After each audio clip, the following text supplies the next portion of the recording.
our group, my colleagues are Eric Iverson, Brian Schneider, and Brian Slonick. And the four of us have been working with and for Tom for decades. And I think one of the things that makes what we do interesting is it's a fluid creative process. It's not so much come up with an idea and build the idea as it is, you know, throw a rock in the pond and see what the waves look like. And if you like the waves, then you're good. Or if you don't, you throw in another rock in a different spot. And it becomes um, a process of collaborative editing.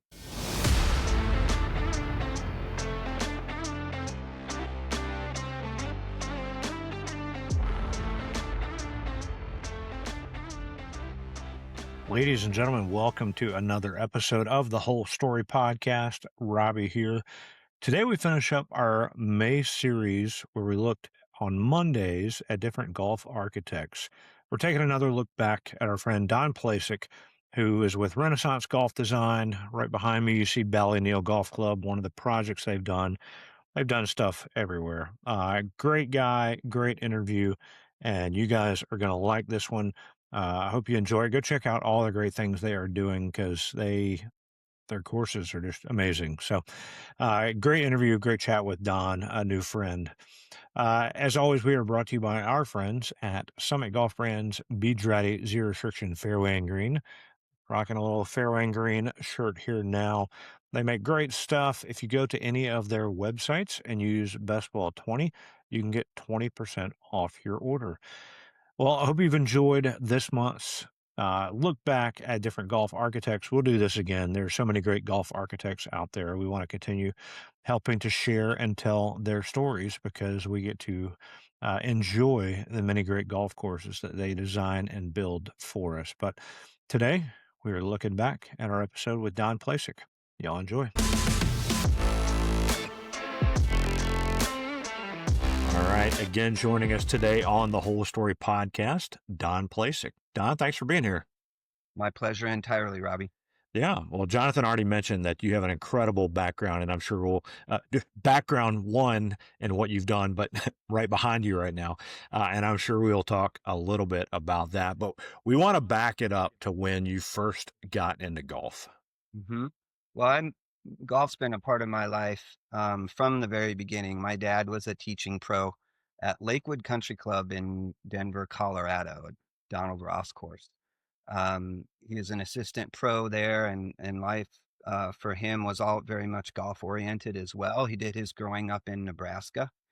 He had a chance to take a head job at a small course in McCook, Nebraska, when I was in second grade. So our family moved there, and I got to play as much golf as I could have ever wanted.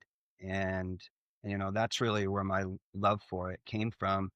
And it was fostered by all the people around me that encouraged a young person to be on the golf course and taught you how not to walk in someone's line and where you should stand when someone's hitting and how to play ready golf and all those kinds of things. So, um, I've been around it my whole life and really grateful for not just the golf start, but the people part of it. And it really made a path for me to follow, and how to treat people on the course and off the course. And at the end of the day, how to be a good golf companion. Because if you can do that, it doesn't matter if you can break 100 or not. And so I was fortunate to learn that early from the people around me, and that's really how I got my start. That's an interesting statement there, especially from an architect. Whenever you're designing and thinking about a golf course, are you thinking about how people are going to interact and engage and feel at the end of the round besides just scoring and what it looks like? That's a great question, Jonathan. I think the answer to that is yes, and it's kind of, what context. Going around all the courses at Sand Valley recently with three of my lifelong friends in the game, who I owe a great deal to. We talked about that a lot, and it is who you're playing golf with. And if you're playing with people whose company you enjoy, that instills a measure of confidence and some room for error. Whereas, sometimes you're playing with folks you've never met before, trying to sort that out and sort of how to go about it is interesting. I grew up caddying, so there was a lot of that too. But I think from an architectural standpoint, we talked all the time while we were there about how important it is to be in play off the tee. Mm. You don't have to be more than 150 yards, but if you're findable and you can hit it and advance it again, the psychology of enjoying a golf course is so important Mm. with that. And I know, as you get more accomplished and you're able to play better and your abilities improve, driving the ball becomes something that you're more capable of doing. But gosh, it's demoralizing when your three buddies are in play off the tee and you're not. And that doesn't happen all the time, but after it happens one or two, it gets tough. And I think, that's getting everybody out of the gate is important, and then let them run their own race from there. Yeah, when your friends are walking down the fairway and you make a right to the woods or something like that. Indeed. Indeed. Yeah, exactly. Yeah, well, Sand Valley is a great place to be able to enjoy that because it is very wide open. So most of the time, you should be able to find a fairway, if not the one you're supposed to be in, maybe the next one. So Agreed. yeah, no, that's really interesting, and I like that concept. And you mentioned something earlier, like it doesn't matter what you score; it's about being a good person to be on the course with.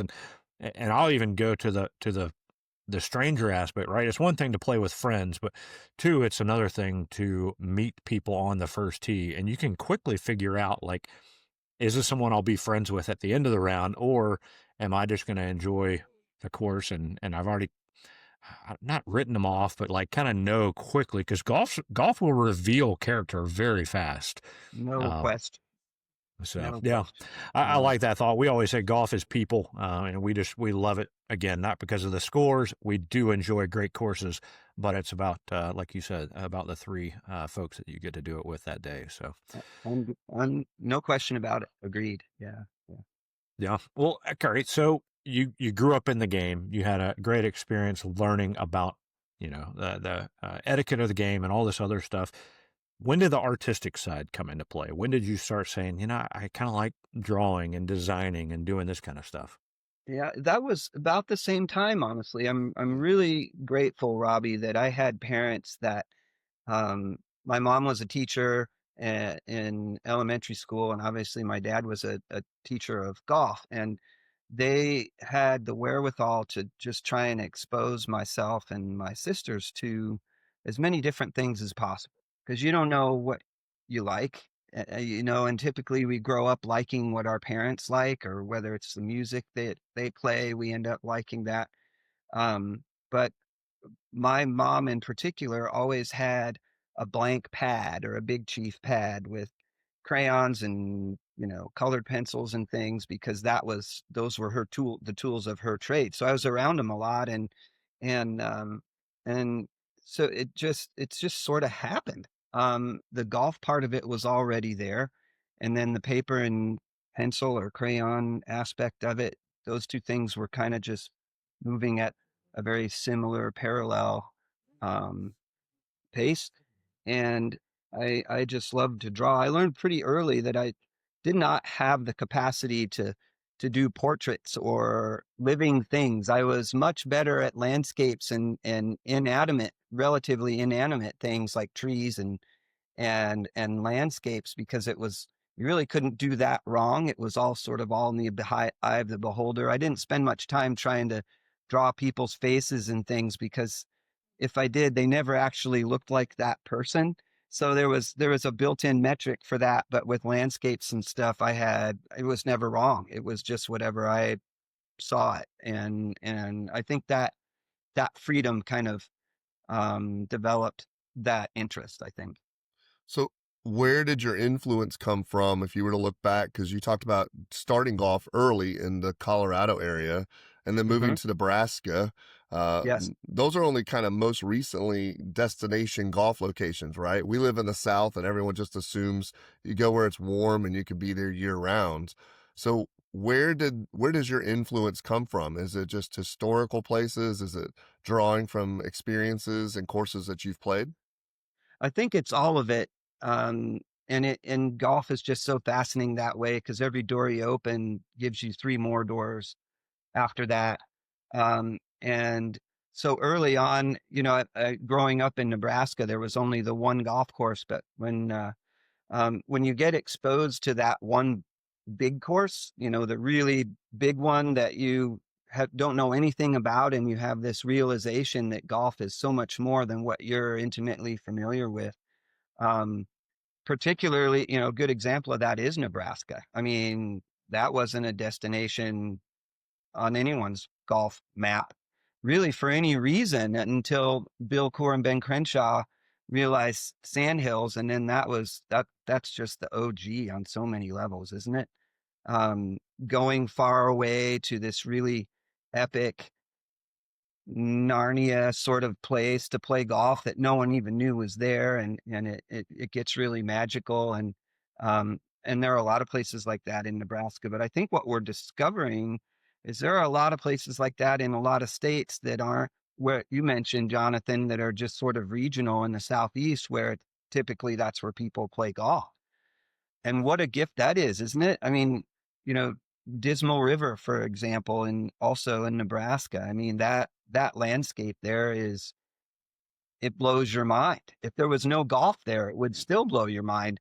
But then you sprinkle in some interesting golf holes in that landscape, and now you really have something. And I think there every state has its own sort of recipe of geomorphology that lends itself to a really interesting golf course.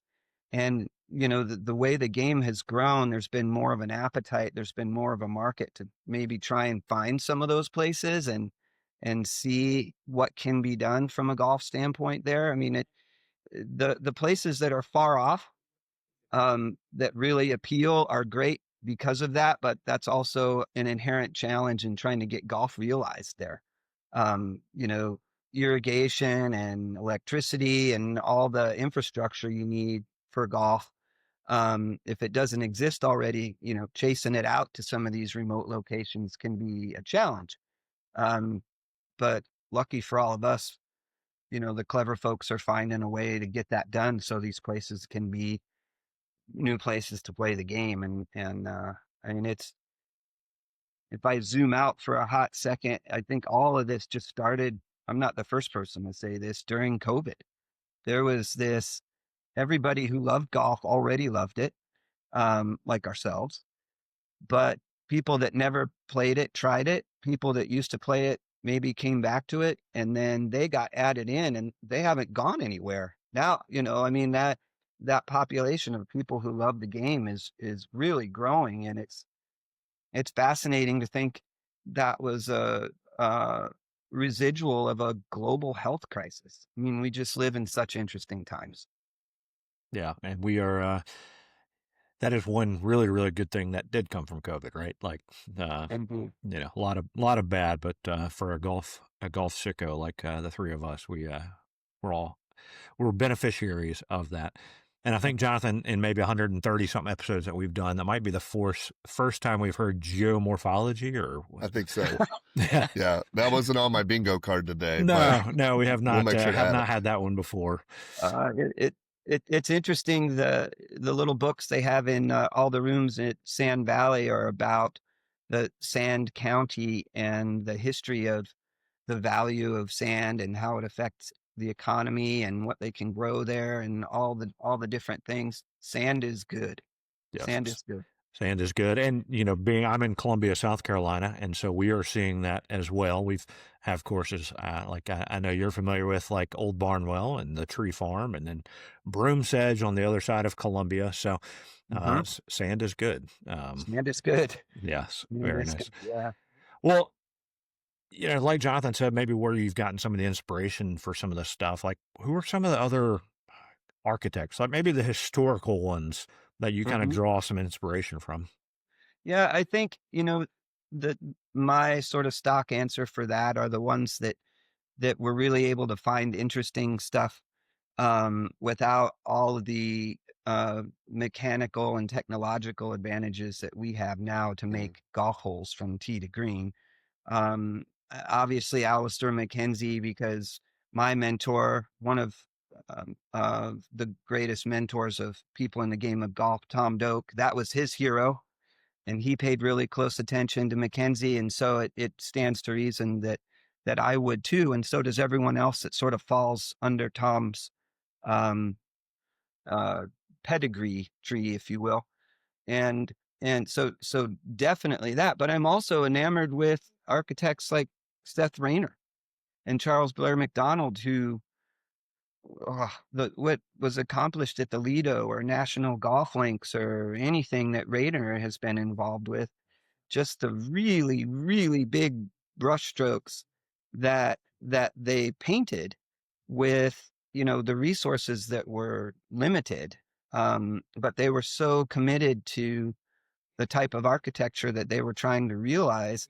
They didn't go 80 or 90%, which boggles my mind. They could have said, well, that's a really big, useful right to left landform, but we need 10% more. It's not quite there yet, and that attention to detail and their commitment to do that is why they're precedent architects now to pay attention to, whether you like that really deliberate style or you really like the stuff that looks like it's sprinkled in a light rain onto a property like it's always been there. It really doesn't matter which is which. I mean, it comes to mind just Sedge Valley and Lido, fresh in my mind just because I was just there. But wow, talk about two golf courses that couldn't be any more different. I mean, the only thing they really have in common are there's 18 holes. After that, they are not the same animal at all. But it's just another one of those things that makes the game great. Yeah. Well, I was going to ask if you did get a chance, and it sounds like you did, to play Lido. I did while I was there. And I'm curious, what had you played it before, and maybe what your thoughts were? I'm really grateful to have had the opportunity to play it before. When Tom hosted the Renaissance Cup there, and we celebrated Tom and Brian Schneider's work among Peter Flory and Brian Zager and all the other people that helped get that concept accurately depicted and then realized. So, the first time you play it, it's just so big. It's so bold. I was there during construction with Brian Schneider on my way through town and heading somewhere else. And it was early in the project. It was like being on Mars. There was no vegetation. It was sand as far as the eye could see. I mean, it was really hard to tell what you're even looking at out there. So, what's been realized in all the little nuanced contours are they just bend your mind. But the advantage I had was I had seen it before, so it looks different the second time around. Kind of like St. Andrews, the first time you go around there's a fair amount of blind shots, and the caddy says hit 5-iron at the steeple, so you do, but you don't know what's lurking just right or just left because he doesn't tell you. So it's not in your head. You're just trying to hit the ball at the target. Then the second time around, what's over that contour, and you know what's in store for you if you go a little too far this way or that way. And it's amazing how one round can change your complexion. And that's what it was like for me. The guys were like, well, you've seen this place before, so you should know how to play it. And we talked a little bit about how the first time around, you don't know what to expect. And then as soon as you know what's lurking, it's a categorically different golf experience. But you also know where to hit it for fun too. Landing it in the punch bowl on 12, or where to hit it on the Redan or whatever. It doesn't really matter. You know what the shot is. You may not pull it off, but at least you've got some idea of what the blueprint is for success. So, but I love golf courses like that just evolve. They're like chameleons. They just change every time we go around, and any golf course that does that, doesn't matter what the architecture is, that's good. That is the good and the bad of going to play a new place. So it was my first time at Sand Valley, first time playing Lido and all the other courses. And I want to have an experience to be able to play them again. Like I want to play them for the second time because of exactly what you said. to know and appreciate more of what's around the corner. Or like the caddy would say, hit it to that rock. And you're like, okay, I don't know why you said that, but you do Right. it. And I would love a second round at each of those places, especially the Lido. Yeah. But yeah, it's such a fun track, and one that I hope to get to do again here soon. I do too. There's nothing like going around the second time. That's for sure. Yeah. Yeah. Do you think about those ideas when you're designing courses as well? I think so.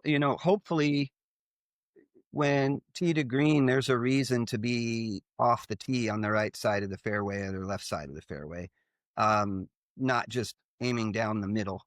I think that's one of the things about wit that just makes it so critical is if you're going to have strategy, you have to have enough room to play away from the middle of whatever's defined as a fairway Mm. in order to get an advantage that's measurable enough to actually try it.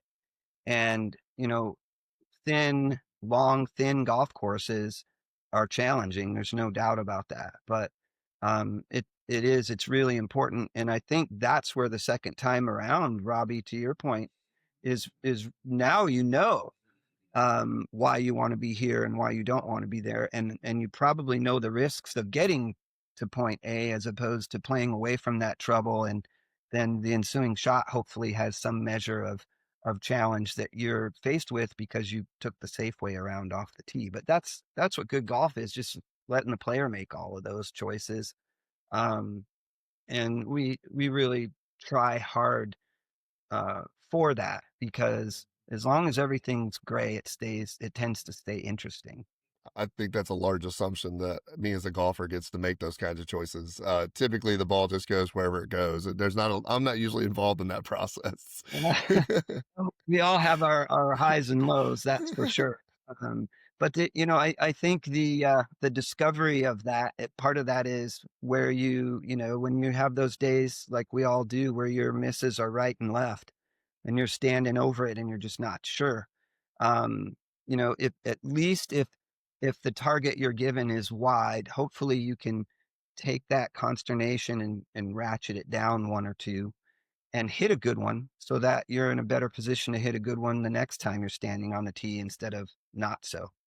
Um, that psychology is really important, and it's categorically important in enjoyment. Got to have some room to make room for error. I think that's one of the things I've learned most, many things from Tom Doak is, there's the A, B, C strategy of the whole, but where golf's really interesting is when you miss, now, now what? And because that's where we all are the lion's share of the time. And Tom's always thinking about not basic strategy so much, at least as I've paid attention over the years, but the ensuing strategy from your success or failure on your previous shot. And I think that's where his golf courses, and I like to think that our work associated with him really shines, is in that realm. Do, I just thought about this because yesterday I was going to go out and play by myself, and it ended up picking up with two new folks I never played with. John, if you're listening to this, shout out. Uh, and then also Bob. But Bob was 90 Mm-hmm. and playing from the most forward possible options, right? Because he's 90 Yes. years old and still somehow out there playing golf. Good for him. Good Yeah, for no, him. 100%. Like, if I could double my age and still be playing golf as good as Bob, I'd be fantastic. If I could play as good as golf as Bob does now, I'd be fantastic. But that's a separate conversation. Um, Whenever you're doing the design and you're thinking through, like, what are the options, are you also thinking, because I don't know how much control, once you hand the golf course over to the operator, how much control you have over the tee boxes and things like that. But is there like a layers of envisioning golf in places and spaces? Or is it like, well, we hope everyone ends up in this spot from wherever they start? Yeah, that's a great question. Um, the first thing that popped into my mind when you're asking that question, Jonathan, is, the truth is you are handing the keys over to whoever the developer happens to be, or in some cases a municipality, um, a single owner, and then right behind them is whatever their vision for how it ought to be presented. What's the playing surface going to be like? Is it going to Mm-hmm. be green or firm or somewhere in between? And so, once you step away, you really do lose control of that. So to your point about, how do you sort of bake in some of that, I guess you'd call it risk, just Mm-hmm. because you don't know what you don't know about how it's going to be taken care of. Um, I think the thing that's important is to realize that you can't really design for a distance. And distant, everyone's hitting it further now, but there's still all of us who top it off the tee. And that's never going to go away. So, as long as you build holes that are just natural, you build a bunker where it really ought to be a bunker. You don't build a bunker where there's nothing there, but it's at some sort of distance you're trying to affect from a certain player on a certain tee on a certain day in a certain competition. You can get lost and never really succeed at trying to check all those boxes. So Mm-hmm. if you just sort of understand that you're never going to get it all right for everybody all the time and just build stuff that's natural, it's likely varied enough so that it will affect the right people that do hit it really well often enough, and it won't affect the people who don't hit it very well very often, but not too much. And any site with any kind of topographical interest, if you do a good job of routing it, will kind of do that for you in a lot of ways. And so you don't get bogged down with worrying about that, because if you do a good job building a golf course, a lot of people are going to play it, hopefully, and hopefully it'd be around for a really long time. So who knows what the average driving distance is going to be 5 years from now. There might be so many more people playing that it's 100 yards less because more people are playing that aren't as accomplished. So, that bunker you were trying to get at the right target might not be in play for anybody by that time. So it, it's kind of an approach where you just sort of build what makes sense and then let the chips fall. That makes me feel a little bit better because I always felt like all the sand in the middle of the fairway was just targeting me somehow.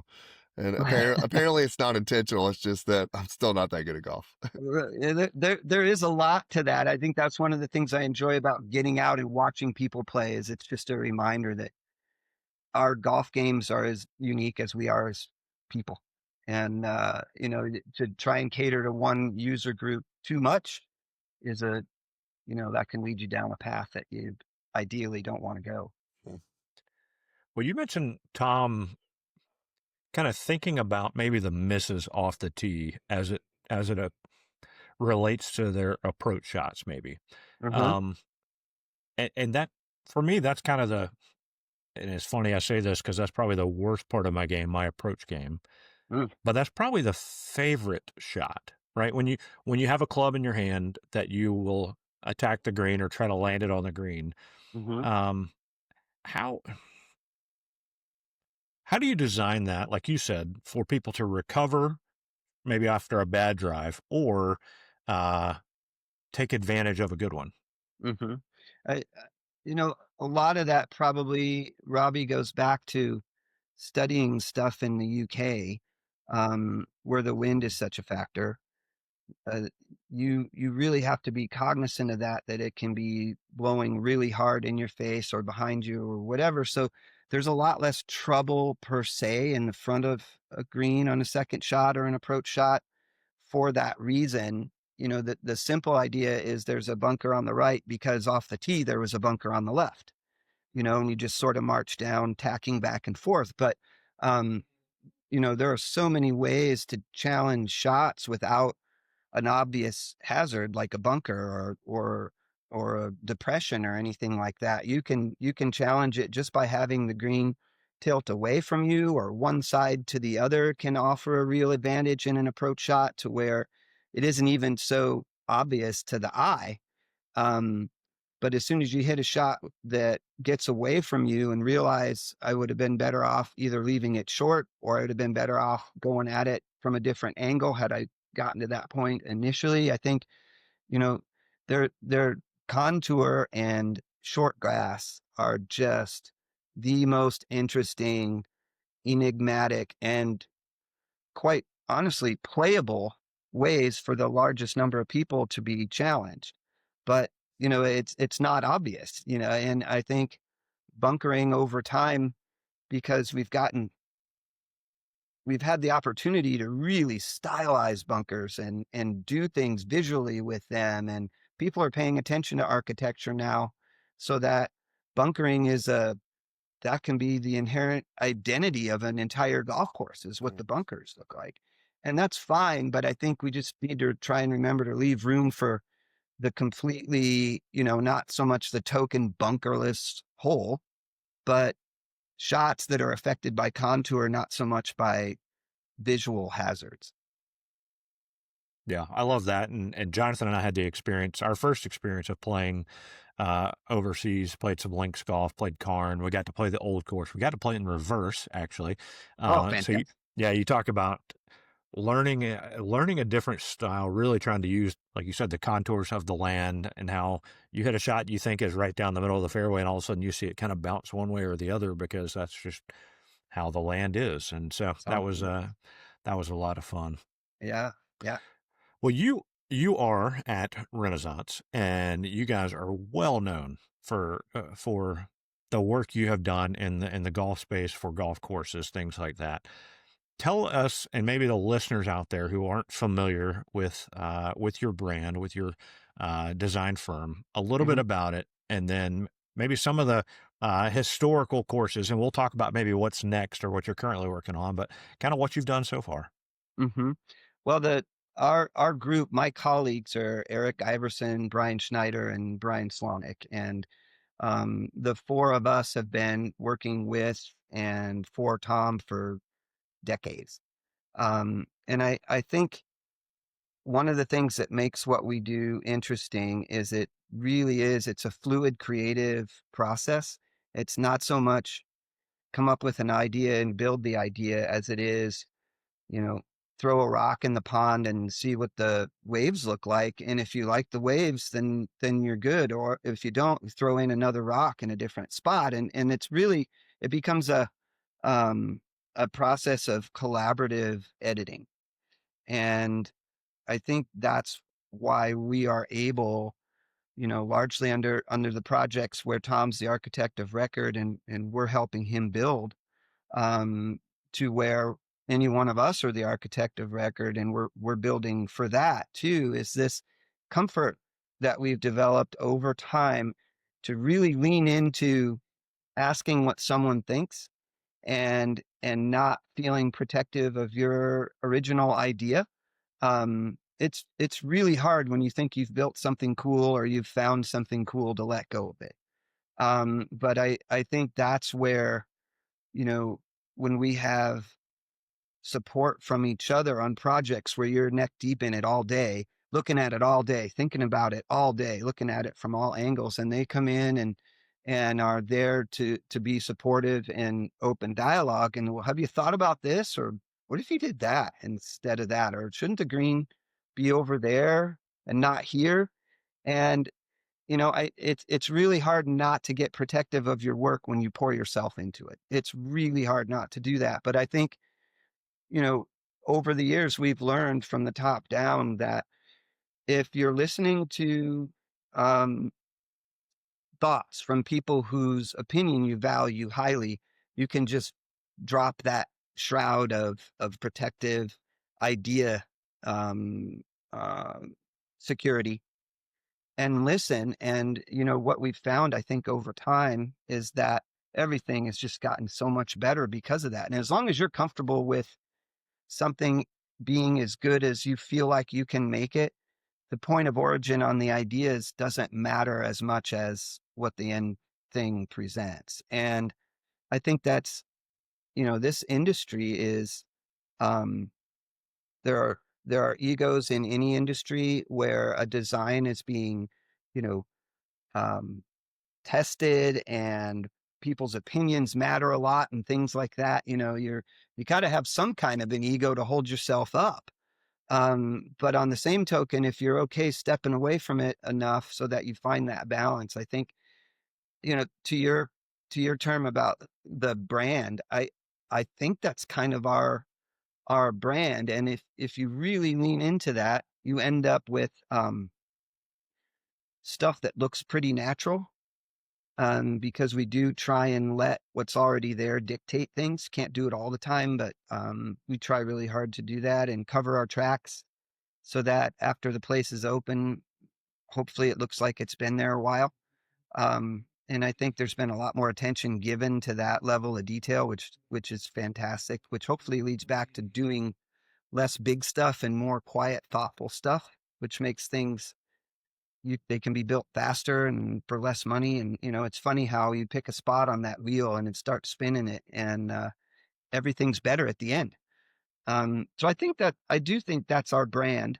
Um, and I hope that's the vibe that we project in the stuff that we're doing. I also think people that are in a position to do a golf project, whether it's a developer or a group of people or a municipality, are also getting more savvy in finding good golf property.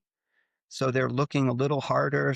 They're a little more patient, maybe even looking a little longer to make sure they've got something good to start with. Because if you're climbing that ladder and you're 3 rungs up to something good already, just by virtue of the fact that the ground can be good golf, um, there's value in that. And I think part of that too is just the wide range of attention that is being paid to architecture now, and all the resources we have as people who are interested in design can find all the books, the turn of the century books, and they can dig deep on the internet and really dive into it as deep as they want to go. And the deeper they go, typically it's the older stuff that's better. And if you pay attention to that, um, it serves you well, whether you're an architect or a golfer.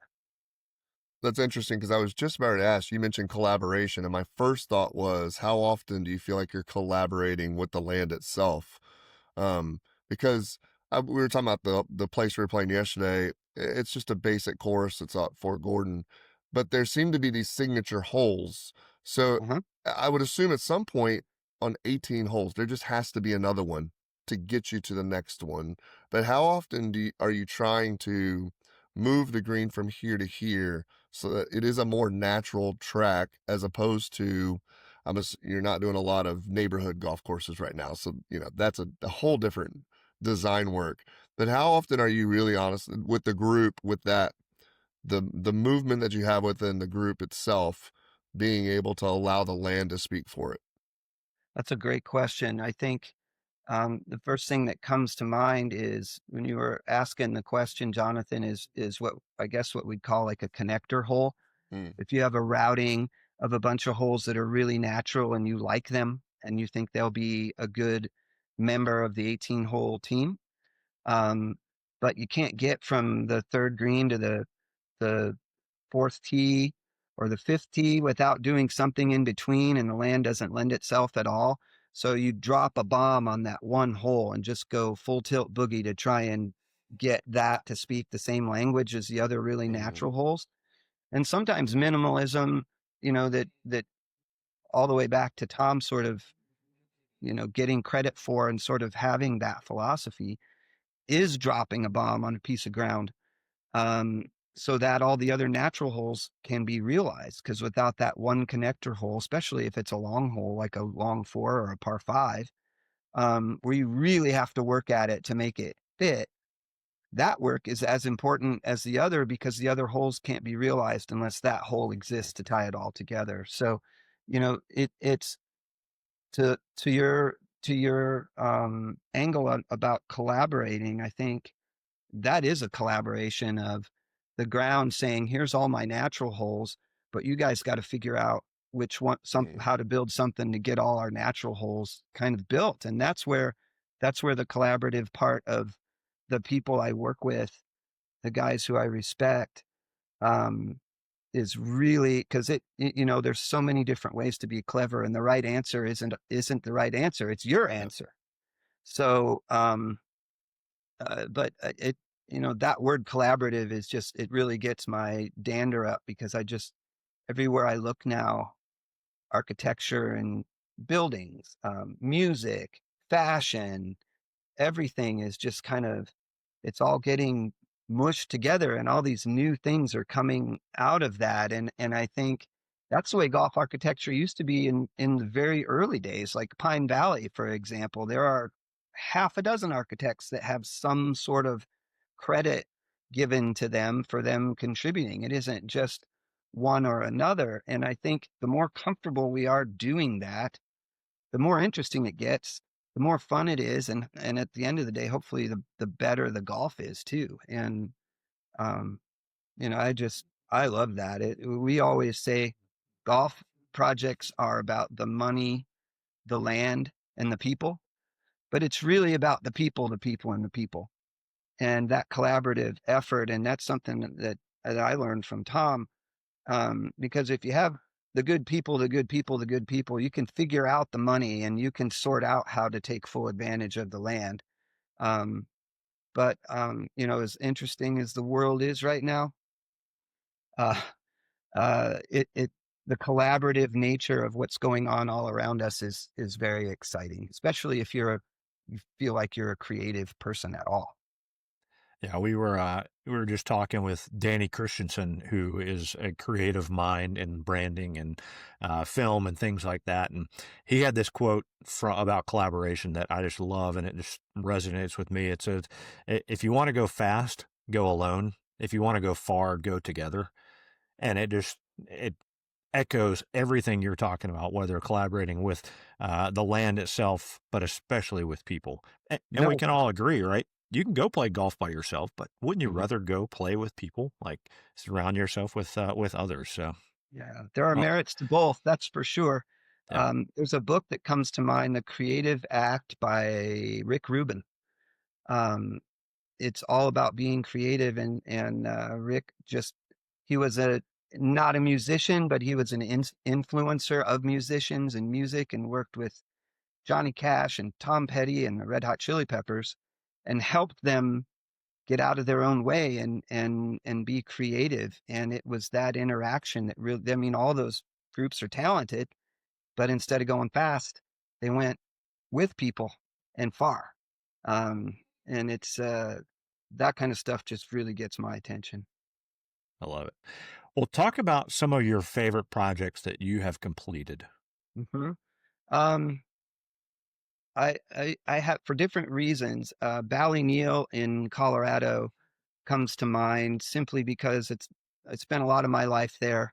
The site was just such a departure from what typically people think of Colorado. I was lucky to be on site and contribute during the process there, and wow, that place just, I'm just really proud of how it turned out, and I think people really enjoy it and they want to get back there quickly and play. Ballyneal's at the top, but I also think um, Common Ground in Denver, Colorado, for the State Golf Association of Colorado was initially a military property golf course.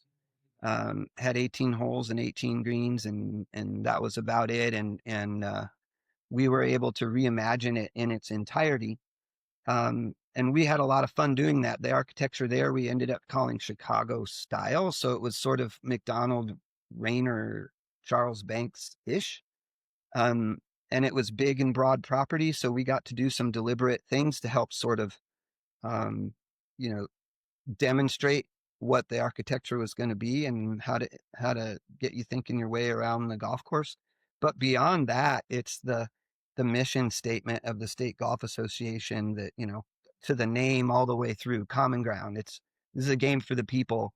All their programs there are um, teaching people to play. The short course for the kids, they've got an amazing caddy program through the Evan Scholars program there, the George Solich Academy, and it's their mission statement that drives that boat, and it has been fascinating to watch them meet those goals and then raise the bar for themselves continuously with access and getting clubs in people's hands, and I was involved with that a lot at the beginning, and I'm very proud of that because everyone on our roster, everyone is a product of municipal public golf. That's where we all got our start. We've been very lucky to see um, the high level private facilities and courses and clubs around the world that exist, and there's that. I'm not knocking that at all, but there's just something about that foundational blue collar golf experience that just really it motivates me, and I'm grateful for it because that's who I am, really. That's great. Yeah, Jonathan and I, our golf relationship, we worked together, but we started playing together at least on a muni Mhm. here in Columbia, South Carolina. So Yeah, yeah, love it. Still one of yeah. my favorite courses. Yeah, Uh, great layout. It could Great use layout. some a little bit of love and maybe some water. But well, what do you guys have in the works? Like what can we be looking out for? We have, I'm trying to think here that we're wrapping up. Um, we're working on a project in Mexico for Tom. Punta Brava, we're about 19, 18 holes, 17 holes in, one to go there. Um, we're also very lucky to be working with Dream Golf and the Kaiser family, young Mike Kaiser at Wild Spring Dunes in eastern Texas. Just finished up a project also in Texas, Childress Hall. But we've got a lot of irons in the fire right now, and there's always that you hope for a return on investment, and you don't know how things are going to go. But the inquiries from different places um, are real, and a new project in Scotland that Brian Schneider has secured called the Mains of Cairnbulge outside of Fraserburgh, east of Inverness. So I mean, we're just really lucky to be entertaining the what's the real developmental momentum right now, and really excited. A second golf course at Old Barnwell called the Gilroy, Oh yes. um, on the heels of the kids course, which is one of my favorite places on the planet, is the kids course at Old Barnwell. Um, and it's an exciting time, and the world is interesting right now, and hopefully the momentum will continue, and the opportunities keep coming. But I can tell you from everyone in our camp, we're really grateful to be doing the things we are with the people that we are on the properties that we are. I mean, we're really, really lucky, really lucky. Are there projects that you've have some, I don't know if intimidation is the right word. Is there a trepidation whenever you think about I'm going to go build a new course in Scotland, or Hmm. I'm going to add to the dream family of golf courses? Like, because there are expectations that every golfer's coming in with, that it's your responsibility, at least part of your responsibility, to meet. Indeed, Jonathan, very well put. That expectation is high. We look at it as a challenge, but it's real. And so I think the one of the things that makes it challenging is trying not to do too much of what you've already had success with. Mhm. You have a great debut album, and your tendency is to stay in that lane and do something with your sophomore album that's maybe not too much of a departure because the first one was so successful, but yet you don't want to just keep doing the same thing over and over. Which is where the collaborative effort from everybody in the camp is really important. So you feel like you're staying a step ahead, and at least you're being thoughtful and thinking that way. But there's absolutely an expectation. Over the years, we've had clients say, we'll pick you as long as you promise this is going to be a top 100 in the United States, or the top 50 or top 5 in the state, or top 50 in the world, or whatever. And you can imagine the slippery slope that is, Right. to take that and say, no problem, we got that covered. Um, and we're fortunate enough to be old enough and have done enough that we can just say, we're not going to make you that promise. We're just going to do the very best work that we can, and we feel like you'll be happy with the product at the end. And, you know, when you've been doing it a while, you can say that. You can't say that if you're new. I mean, if you're trying to get your first job is way harder than the next five. And then after the first job, the second job often is even harder, for that same reason, if you've had success. So, um, yeah, the expectations are there, but we try really hard to shoulder that as a team. And if you do that, you're more likely to be successful. But the expectation is a challenge too. I think one advantage we have right now is that people are thinking about golf in different ways. You know, what is a golf experience? Is it less than 18 holes? Is it, you know, there's no recipe anymore of par threes, fours, and fives and all of that kind of stuff. So that gives you a little room to wiggle in the phone booth. We try and take advantage of that, but we expectations are real, and if you have them, you're probably just fortunate to be in a position that people are expecting a lot from you. Sure. Yeah, I love the thoughts of how golf is evolving to, like you said, maybe it doesn't have to be 18 holes. I mean, that's what took me to Sand Valley was the Mm, media day event to go see the Commons, you know, Jimmy Craig yes, and what they are doing there. That place is going to be awesome, and of course, I got to experience the other great properties there. But I just love how yeah, we want to stay traditional with golf and just make it right. fun, but we don't Mhm. have to stick with 18. We don't, you know, and so it's I appreciate the challenge that you guys are under to continue making great things. And like you said, you're not going to promise anything. You're just going to keep doing what you do, and what y'all do is really, really good. So I think there's got to be confidence from that from those that work with y'all. So well Well, done. cheers, Robbie. That's kind of you. That's kind of you. Yeah. Um, Well, let's and I feel like Jonathan and I we could talk to you forever about this stuff. This is right back it's at you. yeah, but let's talk a little bit. We'll start to wrap up. We ask a question to all of our guests. We want to hear the story of your most memorable golf shot. My most memorable golf shot. Wow. Um, And maybe it's somewhere like in dirt or in trees where a course is about to happen. I don't know. right. You know, there's many of them because when you hit it as poorly as I do, you have infinite opportunity to hit something amazing as a recovery. But one of the shots that comes to mind for me, was in high school. I was playing golf, just my dad and I, at an executive course, Spring Hill Golf Links in Aurora, Colorado. That's where we all practiced our high school and everything, and where I met my greatest friends, my golf coach, greatest friend. Um, but it was just my dad and I going around. And, you know, I was a kid. I was trying to beat my dad, and I wanted to beat him the way I wanted to beat him.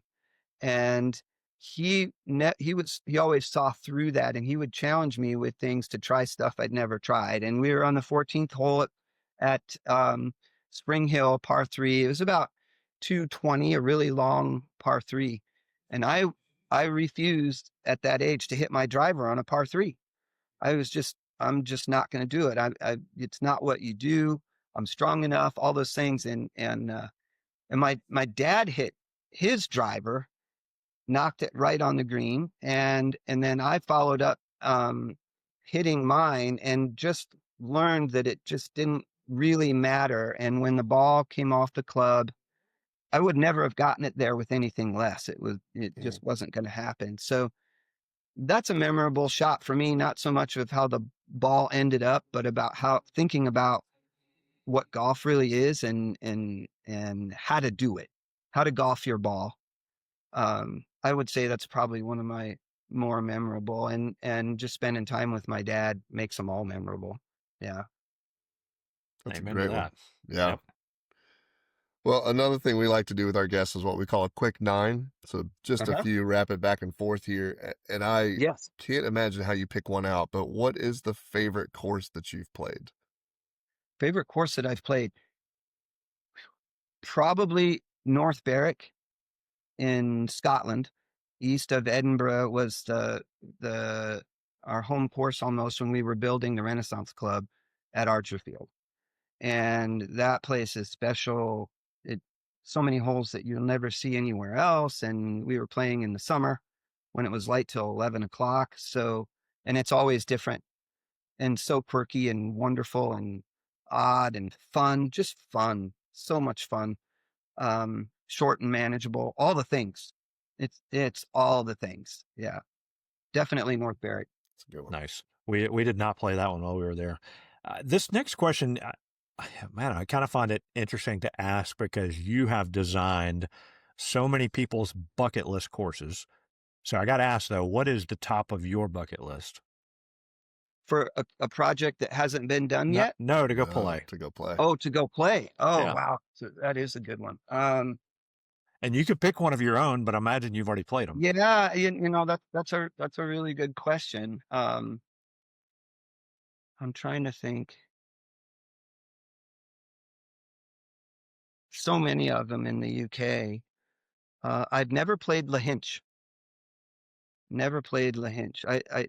I would love to see that because that's influenced stuff that I grew up playing in Colorado that Tom did when he was young. The ninth hole there is modeled after the Dell at Lahinch. So I think that's definitely, it's up there. And anything else I can get my hands on while I'm there. Yeah. Yeah. Yeah. What is the best course that no one knows about?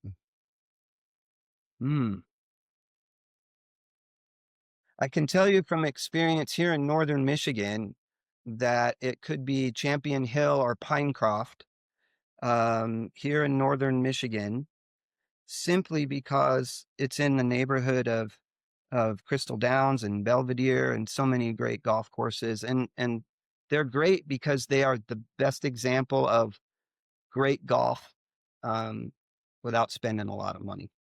And they're very natural. They're very northern Michigan. They spend the money on all the things that are important and not on any of the things that are not. And I think that model could serve so many clubs going forward. It's just deciding how to use your resources.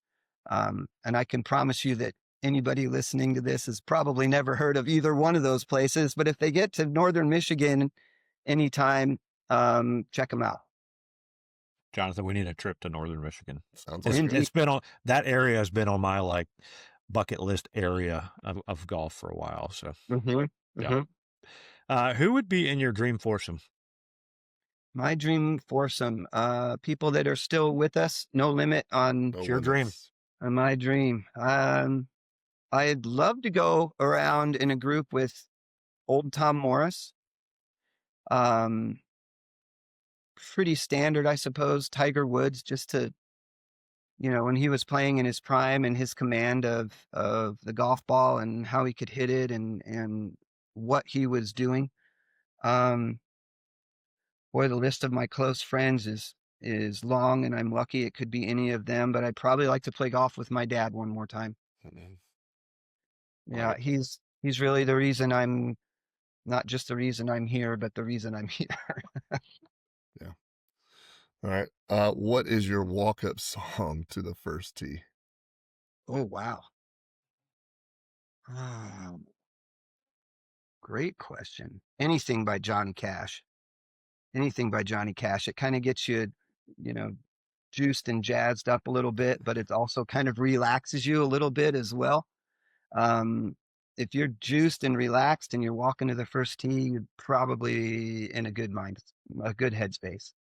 Sometimes when I'm walking off 18, Hurt by Johnny Cash is running through my. Isn't that great? One artist can cover everything. Gambit, and I was just thinking, he can certainly do that. Yeah. He's got a good metronome to most of his stuff too. So like, indeed. Yeah. Yeah, indeed. Yep. What's the favorite club in the bag right now?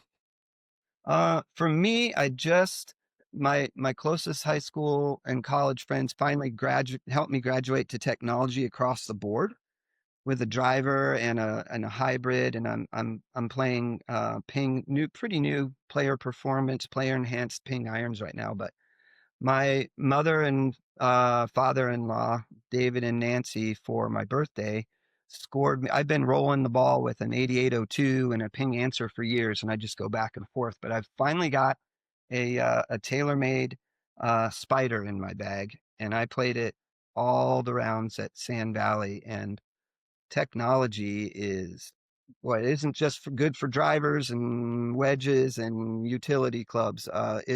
It's amazing. My dad always used to say, son, it's not the arrow, it's the Indian. But this is a pretty fine arrow that I'm putting with right now. And it's fun when technology can help you enjoy the game more. And so that's been a gift for me. Yeah. Yeah. I love it. I got it from my former golf coach in high school is a TaylorMade rep, and he helped me make that connection. And it makes golf fun, and anything you can do to make golf a little more fun is good. True story. All right. What is your favorite snack on the course? And I'm going to ask it in two ways. Uh-huh. What would you eat in America and what would you eat overseas? Because those are drastically different snacks. Oh, wow, that's true. We're talking about food, not beverages. Yeah, food. Yeah. Um, in the States, I'm all about peanuts. They I just really enjoy those. And let's see, overseas. Gosh, so many options there. Um, First thing I think about overseas is fish and chips. Not really an on-course snack though. Yeah, but Not really an on-course snack. I feel like we should take Japanese golf to America. Like in Japan, you go there and you're supposed to spend like 7 hours because you've got this pre-golf thing. At the turn, you're supposed to stop for an hour and a half and have a full meal and everything else. Then you get Hmm. done. There's a massage. I'd love to have a meal in the middle of every round. If I could Yeah, stop that's at number I'm nine, that'd be great. I've had that experience, Jonathan, and it is that, I mean, just the privilege to play 18 holes in Japan is a huge privilege, but it starts in the morning and it lasts all day. And all you want to do is hit rewind after you're finished because it's a very, very different experience. Couldn't agree more. A full meal in between nines, Right. Although absolutely. although you and I both on separate trips just went to Sand Valley, and their on-course food options are ridiculous. The Correct. dollar Killer. tacos at Craig's Porch. I can't. Oh, I mean, every course has this unique thing, but it was, the, and I love the price. the Italian beef, Oh yeah, edge. I mean, and it is the price. You're laying out $1 or $2 or $3. yeah, It just makes it taste even that much better. it really Uh, does. Yeah, that's the experience there too. So much of that place they've really sorted out, and it's if you have that option of getting to experience the game there, it's really great. Yeah, Really, really. I don't know if you're the guy to talk to about this, but this question all started because I had tacos in Cabo every Uh-huh. 3 holes. Oh wow. They built taco stands on this golf course, so you came through the first three. When you went to number 4, you got free tacos on the way, free tacos and a drink. And they Mm. routed it so you came back around on like number 7 or 8, same You taco got them again. stand, get them again. And on back 9, they did it as well. So I don't know, I had like 12 tacos through. I don't remember what I scored because it wasn't that good anyway, but I remember the tacos. Yeah, yeah. Well, and that's the perfect distraction. If you're not hungry or thirsty, Right. they're taking care of you and increases the enjoyment. No question about it. Yeah, yeah. Oh, we were talking about your hat. You got the Sedge Valley logo on it. But we asked the question, and I love this. But what is your favorite golf course logo? Oh, boy, that's a good. I love a logo that's really understated, and I typically lean towards anything that doesn't have a golf club or a golf ball or a tee or a grip or a flag or a green or any of those kinds of things. Um, Boy, it's hard to really say what my favorite is. I remember Sandhills, just the branded S and H as being one of the first that really got comfortable just going that direction, and it's really understated and um, but it's very recognizable too. So that would have to be definitely be one of my favorites. The um, wicket basket at Marion, kind of I mean, that's a flagstick, true, but it's not a typical golf icon. I love something that tells a little bit about the place and the story of the place, the genus loci of why that place has the uniqueness that it does. Love the logo at the Lido too. The siren. It's just it makes you ask more questions about the history of the place, and anything that inspires some more thought. Um, yeah, that's a great challenge, is coming up with a logo that functions as a logo, but also tells a story. Yeah. You mentioned the Gilroy that Brian's working on, Yes, and the armadillo, right? And that's because they keep finding all these armadillo all over the place. So perfect example. a little Yeah, a little history that if you don't know the place, you don't know. right. And it compels you to maybe investigate. Right. Yeah. I'm a fan of that. Yeah. Yeah. Yeah. All right, last question here. Finish this sentence. The best part of golf is. One word answer. It's up to you. Uh,